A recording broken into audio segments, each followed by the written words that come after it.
एक शमी पत्र, एक बेल पत्र शिव शंकर भोलेनाथ पर शिवलिंग पर चढ़ाना प्रारंभ कर दो। और जब चढ़ा कर आओ तो नंदी का सीधा कान, नंदीश्वर जो शिव मंदिर में बैठे रहते हैं उनका सीधा कान, अपने दोनों नेत्र बंद कर कर, एक उल्टा हाथ नंदी के कर्ण पर हो, कानों पर, एक हाथ से नेत्र बंद हो अपने, शिव जी की ओर मुख हो और नंदी के कानों में अपनी कामना बिल्कुल धीमी बोलकर आ जाओ। प्रतिदिन फिर निवेदन करूंगा, बेलपत्र माता पार्वती जी के अश्रु से प्रकट हुआ है और शमी पत्र उमा और महेश, ये भगवान उमा और महेश का जो अवतार हुआ था उस उमा और महेश के अवतार से प्रकट हुआ है। दो महादेव अपनी पुस्तिका में लिखकर रख लो, एक बटकेश्वर महादेव और एक पिपलेश्वर महादेव। अदालत में कोई कार्रवाई चल रही है, अदालत में कोई केस चल रहा है, अदालत में कोई बात चल रही है, नहीं जीत मिल रही, नहीं विजय मिल रही, हार गए, पेशियां लगा लगा कर एक बार बड़ के पेड़ के नीचे बालू मिट्टी का शिवलिंग बनाकर उसकी पूजन करो, पूजन अर्चना कर कर दही 3 चम्मच नाम लेकर चढ़ाओ जिसके साथ केस चल रहा है, और 3 चम्मच दही चढ़ाकर उस दही को उठा लो और रुमाल पर उसके छापे लगा लो, सफेद रुमाल पर भगवान शंकर की पूजा अर्चना कर कर जल में विसर्जन कर दो बटकेश्वर महादेव का नाम लेकर, और उस रुमाल को घड़ी बनाकर रख लो। अगली पेशी जब हो उसको साथ लेकर जाओ, केस जल्दी निपटेगा, विजय प्राप्त होगी।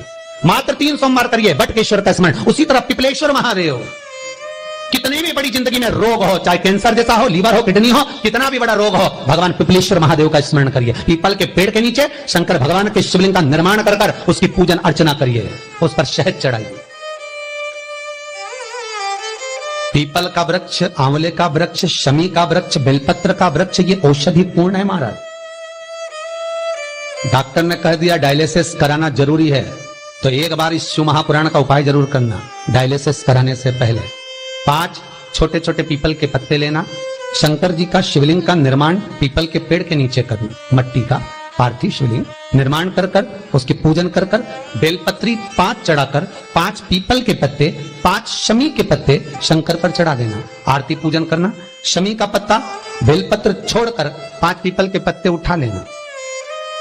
जिस व्यक्ति को डायलिसिस का बोला है उस व्यक्ति को 5 पत्ते पीस कर छान कर पिला देना। 3 दिन बाद फिर जाकर डॉक्टर को चेक करवाना, डॉक्टर डायलिसिस का मना कर देगा, लीवर किडनी अपना काम करना प्रारंभ कर देगा। पिपलेश्वर महादेव की पूजन, पीपल के पत्ते की औषधि जीवन का सुख दे जाती। कोई पिपलेश्वर महादेव सहज नहीं है महाराज, कितना विचित्र वर्णन है, प्रैक्टिकल जरूर करना, क्योंकि शिव महापुराण की लेखनी है। वेद व्यास जी महाराज वर्णन करे, गलत नहीं कर सकते। किसी को बहुत खून निकल रहा है, बहुत एक्सीडेंट हो गया, खून पर खून निकल रहा है, उसको अगर होश है और वो होश में है तो 5 पीपल के पत्ते किसी भी वृक्ष के तोड़कर पिपलेश्वर महादेव का नाम लगकर उसको खिला दो, चबा चबा कर, उसी समय खून निकलना बंद हो जाए, रक्त बंद। पिपलेश्वर महादेव का मात्र स्मरण ही सुख दे जाता है, आनंद की अनुभूति करा देता है। मात्र पिपलेश्वर महादेव। बहुत बड़ा ऑपरेशन कराने जा रहे हो तो उसके 15 दिन पहले पिपलेश्वर महादेव का पूजन कर कर, अर्चना कर कर, भगवान शिव का स्मरण कर कर, पीपल के पत्ते की माला बनाकर हनुमान जी को चढ़ाकर फिर ऑपरेशन के लिए जाओ, जिससे दूसरी बार ऑपरेशन की जरूरत ना पड़े। शरीर का जिसका ऑपरेशन है वो अच्छा हो जाए। श्रेष्ठ पिपलेश्वर महादेव। तुलसी का दल उतारते समय क्यारी में से, गमले में से जो हम तुलसी का दल तोड़ते हैं, तुलसी का दल उतारते हैं, तो हमारे भीतर ये भाव होना चाहिए कि हमें तुलसी क्यों उतारना है। हमें अगर भोजन में डालने के लिए उतारना है तो भोजन का भान होना चाहिए। हमें अगर भगवान शालिग्राम जी के लिए उतारना है, शालिग्राम जी का भाव। हमें ठाकुर जी को देने के लिए उतारना है, ठाकुर जी का भाव। हम किस लिए तुलसी को उतार रहे हैं, ये हमारे भीतर भाव होना चाहिए।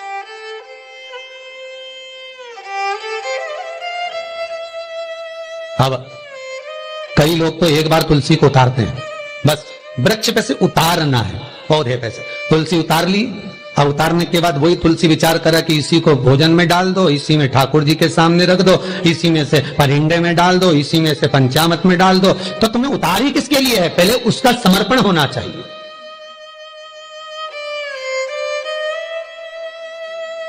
पहले उसका समर्पण। यदि प्रसाद बनाया तुमने, घर में छोटा सा बच्चा है, तुम आटा सेक रही हो, तुम गुजिया पपड़िया क्या क्या बोलते हैं, खुरमा खकरिया बकरिया है ना, हाँ ये सब चीज जो बनाते हो, तो छोटा सा बच्चा है, मम्मी मेरे को दे दे, मम्मी का नहीं लक्ष्मी पूजन होगी, आज दिवाली की पूजन होगी, तेरे को कहां से दे दो? नहीं दादी मेरे को दे दो ना, दादी दो ना। दादी के पीछे पड़ गया, गुजिया दे, गुजिया दे, गुजिया दे, मठरी दे, चकली दे। अब दादी दे नहीं, माता के लिए, माता के लिए। जब तुम कह रही हो कि मैंने लक्ष्मी जी के लिए बनाया है, तो जैसे तुम्हारे मुख से निकल गया कि लक्ष्मी जी के लिए बनाया है, तो लक्ष्मी जी ने उसको स्वीकार कर लिया, लक्ष्मी ने उसको अंगीकार कर लिया। अब तुमने लक्ष्मी जी के लिए बनाया, निकाल कर रख दिया, थोड़ा सा भाग बच्चों को दे भी दिया, कुछ घटता नहीं है। भाग अगर तुमने दिल से कहा है कि मैंने लक्ष्मी के लिए बनाया, मैंने 56 भोग गोवर्धननाथ जी के लिए बनाया, मैंने श्री जी बाबा के लिए, मैंने राम जी के लिए, मैंने कृष्ण जी के लिए बनाया, तो उसमें स्वाद आएगा। एक स्त्री, एक नारी जो भोजन बनाती है, वो उसका भी भाव पलट जाता है। एक बैंगन की सब्जी बनाई उसने ससुर के लिए, और एक बैंगन की सब्जी बनाई उसने, समझ गए क्या, उनके लिए। और विचार भाव से बनाएगी, तिल्ली सेकेगी, मूंगफली का दाना सेकेगी, उसे सेक कर पीसेगी, पीस के फिर बघारेगी, जैसा स्वामी को पसंद है उसके अनुकूल बना रही है। अब वो सब्जी जो तुमने पति के लिए बनाई, वही सब्जी तुम ससुर को परोस देना, एक बार परोसना, ससुर कहते हैं क्यों आज तेल बहुत डाल दिया, क्यों, क्योंकि तुमने उसके अनुकूल बनाई है। तो सब्जी जितने लोग खाएंगे उसमें थोड़ा ना थोड़ा मिनक निकाल देंगे, पर जिसके लिए बनाई है वो खाएगा तो स्वाद कहेगा बहुत शानदार बनी है, बहुत बढ़िया बनी है। तुमने उसके लिए बनाई है, उसका स्वाद उसके भाव से उसमें जुड़ चुका है। कई लोग होते हैं भगवान का भजन भी करते हैं, तो किसके लिए कर रहे हो? पहले अपने मन में दृढ़ता बनाओ कि भजन किसके लिए कर रहे हो। मंदिर में बैठकर, ठाकुर जी की हवेली में बैठकर, शिव मंदिर में, राम मंदिर में बैठकर जगत को सुनाने के लिए भजन कर रहे हो, तो वह जगत सुनेगा, जगत को अच्छा लगेगा।